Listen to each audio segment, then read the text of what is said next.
Hey guys, here's the app part of Lucky Dice. We've already got the questions posted. This is for the app specifically. So that I wouldn't have to deal with the connection issues I had with Replit. I'm back in NetBeans, but again, if you have to code in Replit, I completely understand. Just be aware that you may have a time sink. So I've reset my skeleton. I only need this import, but I do have both of these restated. I need the scanner because some of this information comes from the user, and I need random because we're rolling dice. So we're going to need to be able to access that. If this gets chopped, it's because they're interrupting me with announcements. Let's cross our fingers I can get this out in enough time. All right, Lucky Dice, basically we're running simulations for dice. We will roll 2 dice at a time until all the pips, which is what the little dots are, add up to 1,000 each time. So each round it's rolled, we add to the total. We get to decide the number of size dice they are. For anyone that's an RPG fan, tabletop games, there's the announcement. Happy Thursday, Kyle. Today. Okay, I told you announcements would catch me. They did. Gave me a chance to pull up some stuff. So some people had never actually seen that there are different kinds of dice. This is what you're used to seeing. Maybe they've got numbers on them, but these are called pips. These are just standard, what are called D6s. They're a dice with 6 sides. These are some weird, obscure, odd numbered dice. These are standard RPG dice. They're in a different formation. These are crystals designs, whatever. And then they can go up, ever increasing in size. This was the largest I found with a 5-second search. This is a 120-sided die. And as you can see, as we add more sides, they start looking more and more like spheres. But let's jump back in the code. So we're going to get a lot of our information from this sample part because it gives us not just give us the sample phrasing we need to use. It also demonstrates what the user is going to give us and how much control we're going to have as the coder. Now, I'm not going to worry about the simulation part just yet. First thing I'm going to do is I'm going to focus on the number of sides and then get it to run up to 1,000. So here we go. So we've got a couple things going on. So simulations we'll add later. Okay, so roll 2 dice.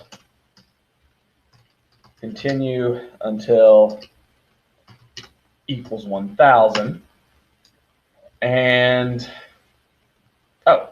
and of course, we need to ask number of sides per die. Okay, so we've got a print statement we need first. So let's organize system.println.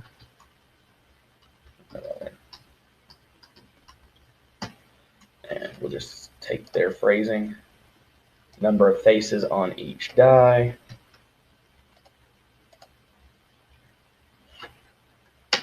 And then int, we'll just call this dice equal scan dot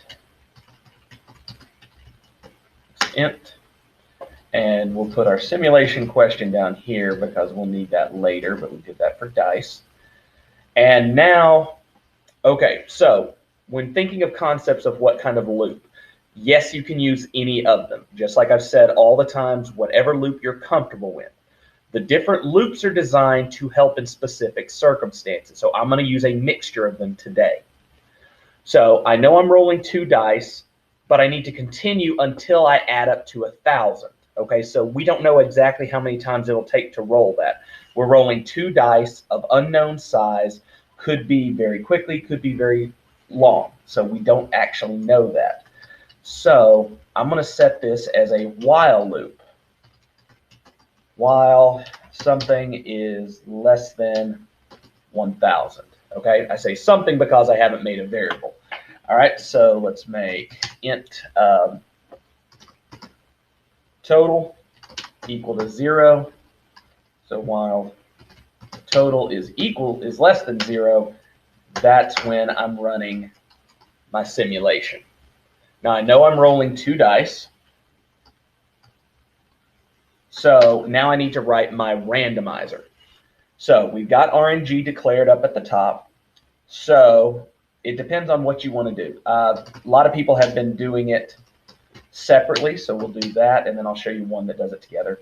Roll one is rng.nextInt. So that's going to randomly grab an integer. Remember what's going on.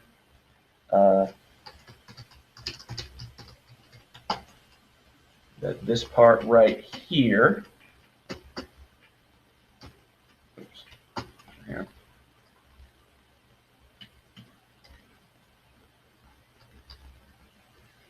That's the range of values, and this part down here,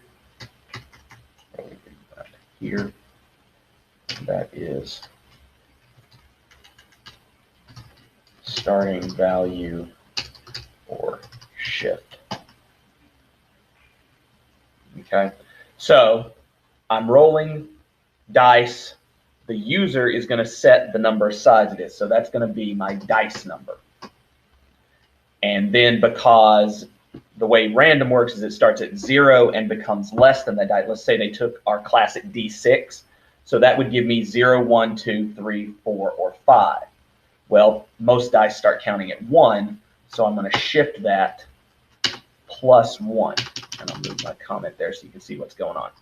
That's how you set a randomizer. Now for dice 2, I literally just changed that. So for total, now I upkeep it. So plus equal roll 1 plus roll 2. So I'm going to add both of those up together, then spit it into total, and that's my entire loop because that's going to be my simulator until I hit 1,000. Okay? And then let's do a print to check. Okay, so simulation with example. Oh, and I also need to keep track of how many times I had to roll that.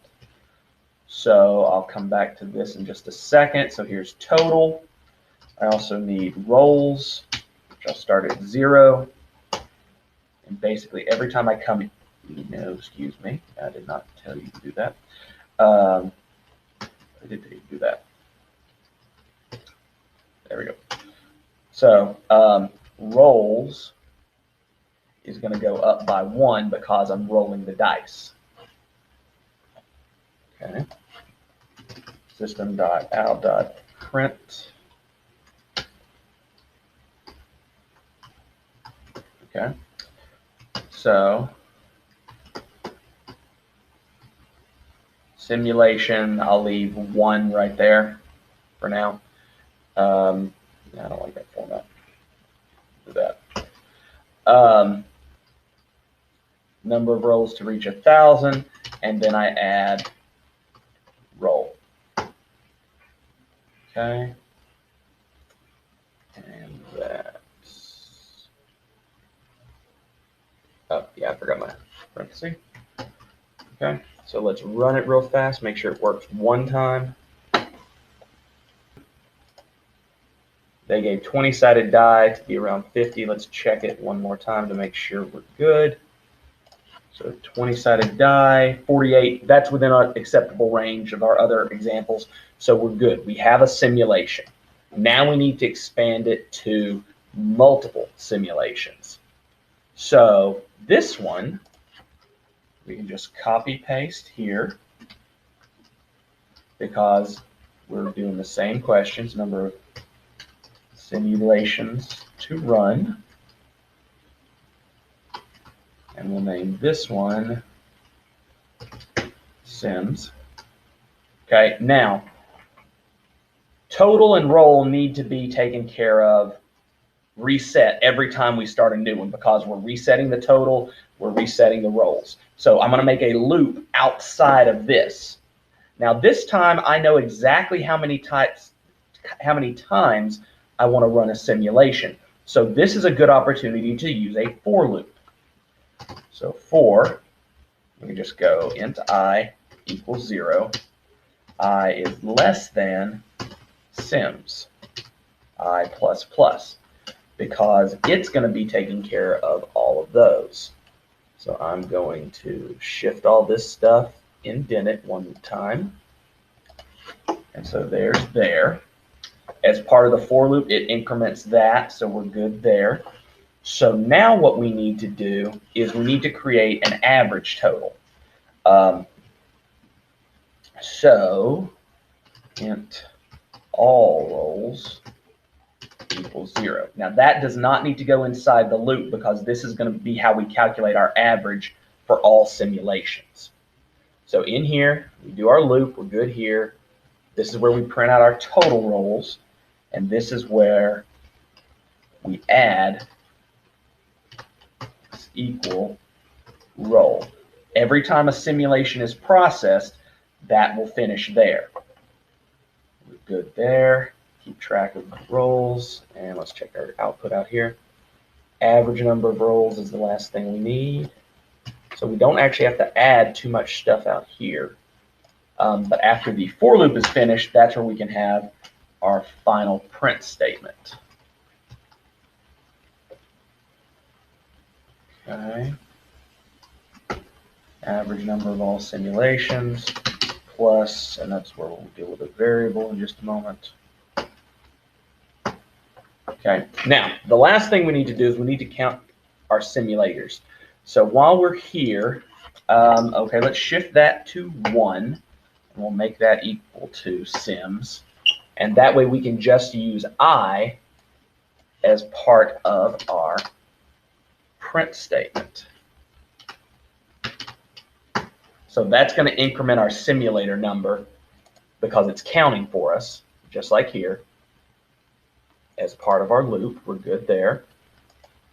We've updated our accounts, average number of rolls per simulation. Okay, so now that we've got that, add to that, and then all rolls divide equal by sims at the top is going to update the value. And then I just need to cast this as an integer, and we can do all rolls. Okay. So there we go. All right, so let's take a look at theirs. We'll recreate their same one, 20-sided die, 5 times, and they got 46. Let's see if we can simulate something close to that. Since it's random, it will not be exact. So 20-sided die, 5 simulations. Okay, we need to add a spacer line, and our numbers are a little bigger, but again, it's random. It takes some effort to play around with those, but it's well within possibility. 20-sided die, 5 times. Still got some fairly high rolls, but 49 is not far enough off 46 where we need to be worried, so that is well within our time. Use a for loop, we did that, each simulation. And that's pretty much it. So I'll showcase it real fast. Skeleton, our 2 objects, and our prompts, which are the only things we get from the user in this code. Okay. The only number we reset outside the whole process is the total, because we're going to have to take an average of that. We've got our for loop, which covers the number of simulations we have to use. We have our inner while loop, which is looking for the condition that we reached 1,000. We're adding up the pips every time. And so let me move this one line up. There you go. Because these are notes for this exact code. Down here, once we get outside the inner loop, we publish how that simulation went, repeats as many times as it needs to. Here's how we adjust for the average, and this is we print out after all simulations are done. Please release group. All within the realm of possibility. Have a great weekend. That's Lucky Dice. Bye, guys.